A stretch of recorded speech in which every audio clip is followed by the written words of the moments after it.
Senator, the big topic at the state capitol today. Leaders are voting on several election laws this evening. Our Jay Bird joining us live from the state capitol.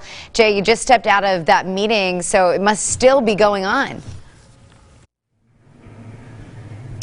Yeah, absolutely right, Laura. There's a lot going on here at the old Supreme Court here inside of the Arkansas State Capitol, and like you mentioned, a lot of it dealing with election laws. In fact, it was a special order of business today in the State Agencies and Governmental Affairs Committee meeting today. State Senator Kim Hammer presenting 4 different bills on election procedure, and then Senator Johnson also presenting one. In fact, that one is still going on right now. But to Senator Hammer's bills, the 3 of them that did pass, one would allow for electioneering, or what they're calling electioneering. It basically creates a 100-foot radius around the entrance of polling sites to where people cannot set up. Those who spoke against this bill, or spoke for this bill, I should say that there were many instances this past election cycle of people just setting up tables, albeit very altruistic with their intentions of providing meals, providing waters, some of those long lines that we saw, 3-hour waits or so.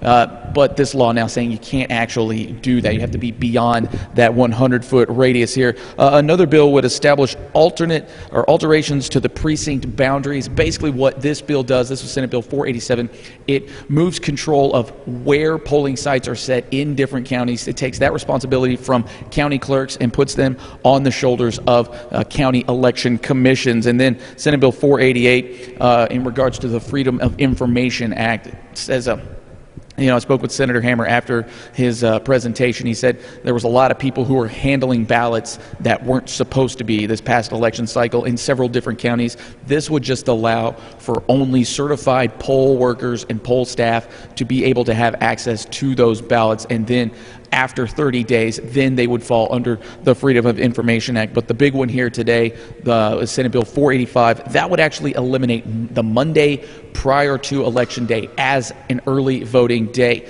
Those who spoke in favor of this bill say this was really for staff and city clerk or county clerks across the state to be able to have a break heading into one of the biggest days of the year for them. Those who spoke against it say it's really just disenfranchising voters even further. That bill ultimately did fail. They have certain materials. They didn't have certain, whatever the issue is, a lot of those things can be prevented if we simply just allowed enough time. Early in-person voting eases election day congestion, leading to shorter lines and improved poll worker performance, thereby strengthening the integrity of our elections operations.